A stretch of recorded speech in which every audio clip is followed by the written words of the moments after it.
बेंगलुरु के चिकपेट असम्बली हलके के बीजेपी एमएलए उदय बी गरुड़ाचार्य ने अमीन हेल्थ सेंटर पहुंचकर मारूफ आलिम दीन मौलाना पीएम मोहम्मद मुजम्मिल वाला जाही की इयादत की और उनकी जल्द सेहतयाबी के लिए नेक ख्वाहिशात का इजहार किया। आज 7 नवंबर बरोज मंगल उदय बी गरुड़ाचार्य बेंगलुरु के टैंक गार्डन में मौजूद अमीन हेल्थ सेंटर पहुंचे और मौलाना से मुलाकात की और आपकी सेहत के मुतालिक मालूमात हासिल की।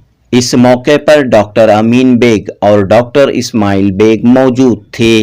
वाज़ह रहे कि 2 दिन कबल वज़ीर अक़लियती बहबूद वक्फ और हाउसिंग बीजेड ज़मीर अहमद खान ने भी अमीन हेल्थ सेंटर पहुंचकर मौलाना पीएम मुजम्मिल वाला जाही की इयादत की थी। इस मौके पर डॉक्टर अमीन बेग ने कहा कि मौलाना मुजम्मिल साहब की सेहत में काफ़ी सुधार आया है और वो जल्द सेहतयाब होकर अपने घर लौट सकेंगे। याद रहे कि हाल ही में हैदराबाद के दौरे पर गए मौलाना पीएम मोहम्मद मुजम्मिल वाला जाही सड़क हादसे में शदीद तौर पर जख्मी हुए थे। इस हादसे में मौलाना के एक साथी की मौत रोनुमा हुई थी। जुनूबी न्यूज़ रिपोर्ट।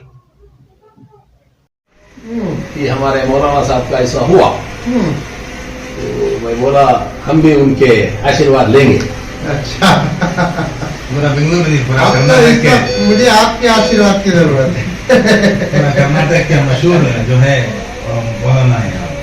हाँ, आपके चाहने वाले बहुत ही पॉलिटिक्स में भी ही, आम आदमी में भी ही, और बड़े से बड़ा आदमी छोटे से छोटा आदमी भी आपका जो है दीवाना है।